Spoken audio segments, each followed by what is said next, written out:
नमस्कारम्। ओम श्री परमात्मने नमः।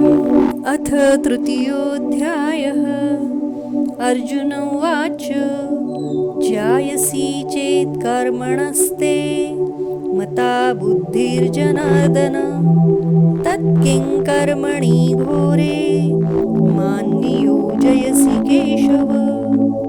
अर्जुन बोले, हे जनार्दन, यदि आपको कर्म की अपेक्षा ज्ञान श्रेष्ठ मान्य है तो फिर हे केशव, मुझे भयंकर कर्म में क्यों लगाते हैं?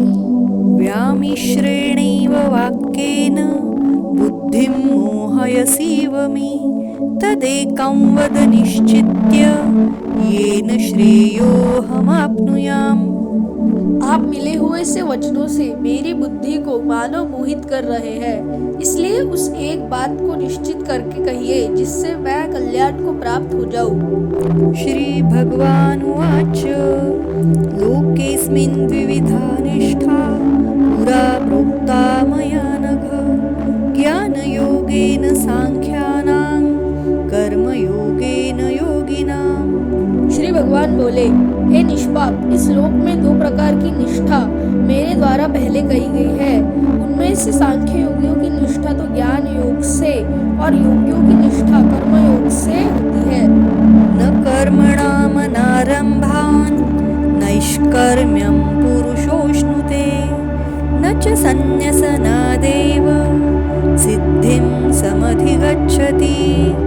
मनुष्य न तो कर्मों का आरंभ किए बिना निष्कर्मता को यानी योग निष्ठा को प्राप्त होता है और न कर्मों के केवल त्याग मात्र से सिद्धि यानी सांख्य निष्ठा को ही प्राप्त होता है।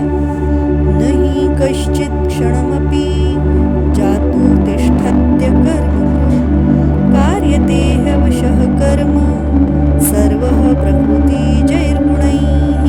निस्संदेह कोई भी मनुष्य किसी भी काल में क्षण मात्र भी बिना कर्म किए नहीं रहता, क्योंकि सारा मनुष्य समुदाय प्रकृति जनित गुणों द्वारा परवश हुआ कर्म करने के लिए बाध्य किया जाता है। कर्मेन्द्रियाणि संयम्य य आस्ते मनसा स्मरन् इन्द्रियार्थान् विमूढात्मा मिथ्याचारस्य उच्यते। जो मूढ़ बुद्धि मनुष्य समस्त इंद्रियों को हठ पूर्वक ऊपर से रोककर मन से उन इंद्रियों के विषयों का चिंतन करता रहता है, वह मिथ्याचारी अर्थात दंभी कहा जाता है। यस्त्विन्द्रियाणि मनसा नियम्यारभतेऽर्जुन कर्मेन्द्रियैः कर्मयोगम् असक्तः स विशिष्यते। किंतु हे अर्जुन, जो पुरुष मन से इंद्रियों को वश में करके अनासक्त हुआ समस्त इंद्रियों द्वारा कर्मयोग का आचरण करता है, वही श्रेष्ठ है। नियतं कुरु कर्म त्वं कर्म ज्यायो ह्यकर्मणः शरीरयात्रा पीचते न प्रसिद्धेद कर्मणः। तू शास्त्र विहित कर्तव्य कर्म कर, क्योंकि कर्म न करने की अपेक्षा कर्म करना श्रेष्ठ है तथा कर्म न करने से तेरा शरीर निर्वाह भी नहीं सिद्ध होगा। यज्ञार्थात् कर्मणोऽन्यत्र लोकोऽयं कर्म बन्धनः तदर्थं कर्म कौन्तेय मुक्तसंगः समाचर। यज्ञ के निमित्त किए जाने वाले कर्मों से अतिरिक्त दूसरे कर्मों में लगा हुआ ही यह मनुष्य समुदाय कर्मों से बंधता है। इसलिए हे अर्जुन, तू आसक्ति से रहित होकर उस यज्ञ के निमित्त ही भलीभांति कर्तव्य कर्म कर। यज्ञः प्रजः सृष्ट्वा पुरोवाच प्रजापतिः अनेन प्रसविष्यत्वम् एष वोस्त्विष्ट कामधुक्। प्रजापति ब्रह्मा ने कल्प के आदि में यज्ञ सहित प्रजाओं को रचकर उनसे कहा कि तुम लोग इस यज्ञ द्वारा वृद्धि को प्राप्त हो और यह यज्ञ तुम लोगों को इच्छित भोग प्रदान करने वाला हो। देवान् भावयतानेन ते देवा भावयन्तु वः परस्परं भावयन्तः श्रेयः परमावाप्स्यथ। तुम लोग इस यज्ञ द्वारा देवताओं को उन्नत करो और वे देवता तुम लोगों को उन्नत करें। इस प्रकार निस्वार्थ भाव से एक दूसरे को उन्नत करते हुए तुम लोग परम कल्याण को प्राप्त हो जाओगे। इष्टान् भोगान् वो देवा दास्यन्ते यज्ञभाविताः वैर्दत्तान् प्रदायैभ्यो यो भुङ्क्तेस्तेन एव सः। यज्ञ द्वारा बढ़ाए हुए देवता तुम लोगों को बिना मांगे ही इच्छित भोग निश्चय ही देते रहेंगे। इस प्रकार उन देवताओं द्वारा दिए हुए भोगों को जो पुरुष उनको बिना दिए स्वयं भोगता है वह चोर ही है। यज्ञशिष्टाशिनः सन्तो मुच्यन्ते सर्वकिल्बिषैः भुञ्जते ते त्वघं पापा ये पचन्त्यात्मकारणात्। यज्ञ से बचे हुए अन्न को खाने वाले श्रेष्ठ पुरुष सब पापों से मुक्त हो जाते हैं और जो पापी लोग अपना शरीर पोषण करने के लिए ही अन्न पकाते हैं वे तो पाप को ही खाते हैं। अन्नात् भवन्ति भूतानि पर्जन्यादन्न संभवः यज्ञात् भवति पर्जन्यो यज्ञः कर्म समुद्भवः। संपूर्ण प्राणी अन्न से उत्पन्न होते हैं। अन्न की उत्पत्ति वृष्टि से होती है, वृष्टि यज्ञ से होती है और यज्ञ विहित कर्मों से उत्पन्न होने वाला है। कर्म ब्रह्मोद्भवं विद्धि ब्रह्माक्षर समुद्भवं तस्मात् सर्वगतं ब्रह्म नित्यं यज्ञे प्रतिष्ठितम्। कर्म समुदाय को तू वेद से उत्पन्न और वेद को अविनाशी परमात्मा से उत्पन्न हुआ जान। इससे सिद्ध होता है कि सर्वव्यापी परम अक्षर परमात्मा सदा ही यज्ञ में प्रतिष्ठित है। एवं प्रवर्तितं चक्रं नानुवर्तयति हयः अघायुरिन्द्रियारामो मोघं पार्थ स जीवति। हे पार्थ, जो पुरुष इस लोक में इस प्रकार परंपरा से प्रचलित सृष्टि चक्र के अनुकूल नहीं बरतता अर्थात अपने कर्तव्य का पालन नहीं करता वह इंद्रियों द्वारा भोगों में रमण करने वाला पापायु पुरुष व्यर्थ ही जीता है। यस्त्वात्मरतिरेव स्यादात्मतृप्तश्च मानवः आत्मन्नेव च सन्तुष्टस्तस्य कार्यं न विद्यते।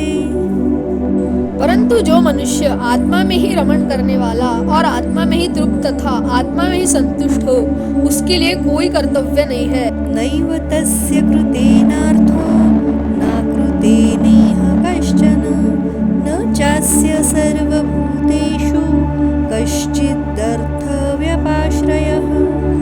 उस महापुरुष का इस विश्व में न तो कर्म करने से कोई प्रयोजन रहता है और न कर्मों के न करने से ही कोई प्रयोजन रहता है तथा संपूर्ण प्राणियों में भी इसका किंचित मात्र भी स्वार्थ का संबंध नहीं रहता। तस्मादसक्तः सततं कार्यं कर्म समाचर असक्तो ह्याचरन् कर्म परमाप्नोति पुरुषः। इसलिए तू निरंतर आसक्ति से रहित होकर सदा कर्तव्य कर्म को भली भांति करता रहे क्योंकि आसक्ति से रहित होकर कर्म करता हुआ मनुष्य परमात्मा को प्राप्त हो जाता है। कर्मण्यैव हि संसिद्धिम् आस्थिता जनकादयः लोकसंग्रहमेवापि सम्पश्यन् कर्तुमर्हसि। जनकादि ज्ञानी जन भी आसक्ति रहित कर्म द्वारा ही परम सिद्धि को प्राप्त हुए थे। इसलिए तथा लोक संग्रह को देखते हुए भी तू कर्म करने के ही योग्य है अर्थात तुझे कर्म करना ही उचित है। यद्यदाचरति श्रेष्ठस्तत्तदेवेतरो जनः स यत्प्रमाणं कुरुते लोकस्तदनुवर्तते। श्रेष्ठ पुरुष जो जो आचरण करता है अन्य पुरुष भी वैसा वैसा ही आचरण करते हैं। वह जो कुछ प्रमाण कर देता है समस्त मनुष्य समुदाय उसी के अनुसार बरतने लगता है। न मे पार्थास्ति कर्तव्यं त्रिषु लोकेषु किंचन नानवाप्तमवाप्तव्यं वर्त एव च कर्मणि। हे अर्जुन, मुझे इन तीनों लोकों में न तो कुछ कर्तव्य है और न कोई भी प्राप्त करने योग्य वस्तु अप्राप्त है तो भी मैं कर्म में ही बरतता हूँ। यदि हन्न वर्तेयं जातु कर्मण्यतन्द्रितः मम वर्त्मानुवर्तन्ते मनुष्यः पार्थ सर्वशः।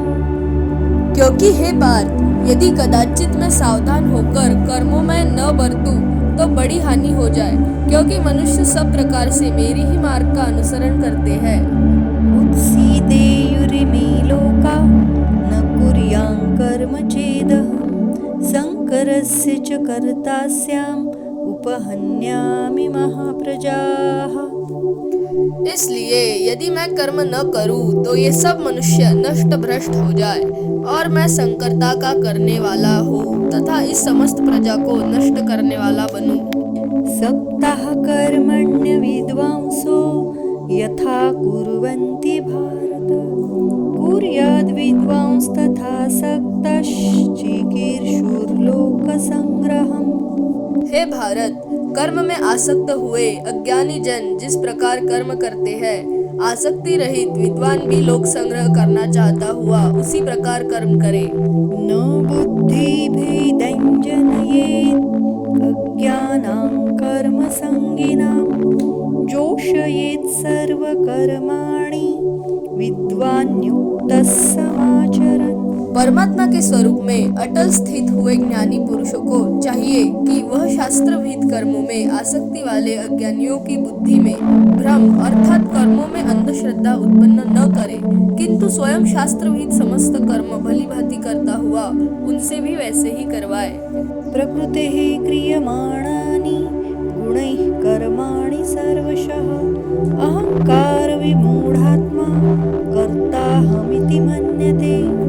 वास्तव में संपूर्ण कर्म सब प्रकार से प्रकृति के गुणों द्वारा किए जाते हैं, तो भी जिसका अंतःकरण अहंकार से मोहित हो रहा है, ऐसा अज्ञानी मैं करता हूँ ऐसा मानता है। तत्त्ववित्तु महाबाहो गुणकर्म विभागयोः गुणागुणेषु वर्तन्त इति मत्वा न सज्जते। परंतु हे महाबाहो, गुण विभाग और कर्म विभाग के तत्व को जो जानने वाला ज्ञान योगी संपूर्ण गुण ही गुणों में बरत रहे हैं, ऐसा समझकर उनमें आसक्त नहीं होता। प्रकृतिर्गुणसम्मूढाः सज्जन्ते गुणकर्मसु तान् कृत्स्नविदो मन्दान् कृत्स्नविन्न विचालयेत्। प्रकृति के गुणों से अत्यंत मोहित हुए मनुष्य गुणों में और कर्मों में आसक्त रहते हैं। उन पूर्णतया न समझने वाले मंद बुद्धि अज्ञानियों को पूर्णतया जानने वाले ज्ञानी विचलित न करे। मयि सर्वाणि कर्माणि सन्न्यस्याध्यात्मचेतसा निराशीर्निर्ममो भूत्वा युध्यस्व विगतज्वरः। मुझ अंतर्यामी परमात्मा में लगे हुए चित्त द्वारा संपूर्ण कर्मों को मुझ में अर्पण करके आशा रहित, ममता रहित और संताप रहित होकर युद्ध कर। ये मे मतमिदं नित्यम् अनुतिष्ठन्ति मानवाः श्रद्धावन्तो न सूयन्तो मुच्यन्ते तेऽपि कर्मभिः। जो कोई मनुष्य दोष दृष्टि से रहित और श्रद्धा युक्त होकर मेरे इस मत का सदा अनुसरण करते हैं, वे भी संपूर्ण कर्म से छूट जाते हैं। ये त्वेतदभ्यसूयन्तो नानुतिष्ठन्ति मे मतम् सर्वज्ञानविमूढांस्तान् विद्धि नष्टान् चेतसः। परंतु जो मनुष्य मुझ में दोषारोपण करते हुए मेरे इस मत के अनुसार नहीं चलते हैं, उन मूर्खों को तू संपूर्ण ज्ञानों में मोहित और नष्ट हुए ही समझ। सदृशं चेष्टते स्वस्याः प्रकृतेर्ज्ञानवानपि प्रकृतिं यान्ति भूतानि निग्रहः किं करिष्यति। सभी प्राणी प्रकृति को प्राप्त होते हैं, अर्थात अपने स्वभाव के परवश हुए कर्म करते हैं। ज्ञानवान भी अपनी प्रकृति के अनुसार चेष्टा करता है, फिर इसमें किसी का हट क्या करेगा। इन्द्रियस्येन्द्रियस्यार्थे रागद्वेषौ व्यवस्थितौ तयोर्नावशमागच्छेत्तौ ह्यस्य परिपन्थिनौ। इंद्रिय इंद्रिय के अर्थ में अर्थात प्रत्येक इंद्रिय के विषय में राग और द्वेष छिपे हुए स्थित है। मनुष्य को उन दोनों के वश में नहीं होना चाहिए, क्योंकि वे दोनों ही इसके कल्याण मार्ग में विघ्न करने वाले महान शत्रु हैं। श्रेयान् स्वधर्मो विगुणः परधर्मात् स्वनुष्ठितात् स्वधर्मे निधनं श्रेयः परधर्मो भयावहः। अच्छी प्रकार आचरण में लाए हुए दूसरे के धर्म से गुण रहित भी अपना धर्म अति उत्तम है। अपने धर्म में तो मरना भी कल्याणकारक है और दूसरे का धर्म भय को देने वाला है। अर्जुन उवाच अथ केन प्रयुक्तोऽयं पापञ्चरति पुरुषः अनिच्छन्नपि वार्ष्णेय बलादीव नियोजितः।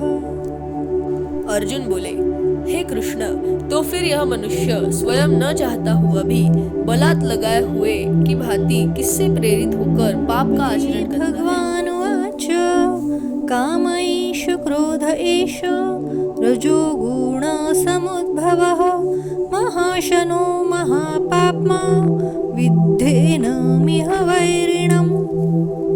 श्री भगवान बोले, रजोगुण से उत्पन्न हुआ यह काम ही क्रोध है। यह बहुत खाने वाला अर्थात भोगों से कभी न अघाने वाला और बड़ा पापी है। इसको ही तू इस विषय में वैरी जान।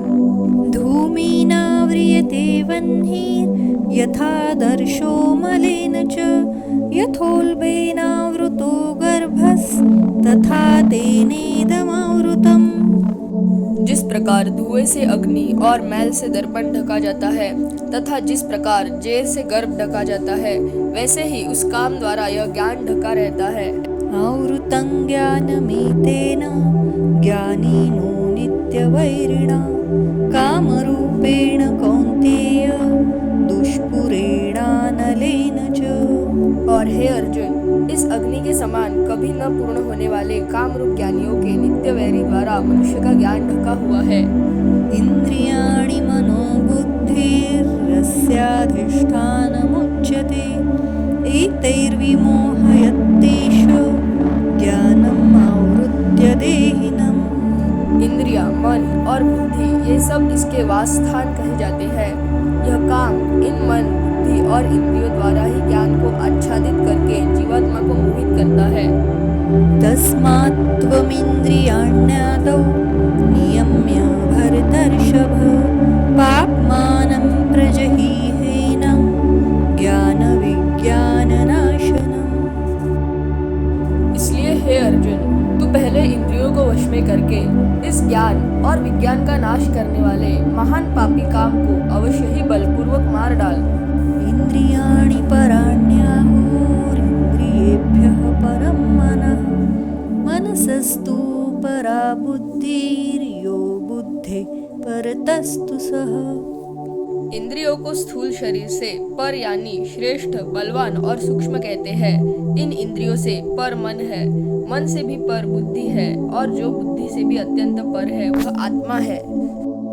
एवं बुद्धिः परं बुद्ध्वा संस्तभ्यात्मानमात्मना जहि शत्रुं महाबाहो कामरूपं दुरासदम्।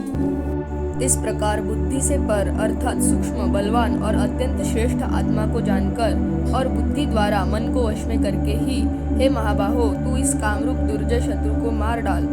ओम तत्सदिति श्रीमद्भगवद्गीतासु उपनिषत्सु ब्रह्मविद्यायां योगशास्त्रे श्रीकृष्णार्जुन संवादे कर्मयोगो नाम तृतीयोऽध्यायः। श्रीकृष्णार्पणमस्तु।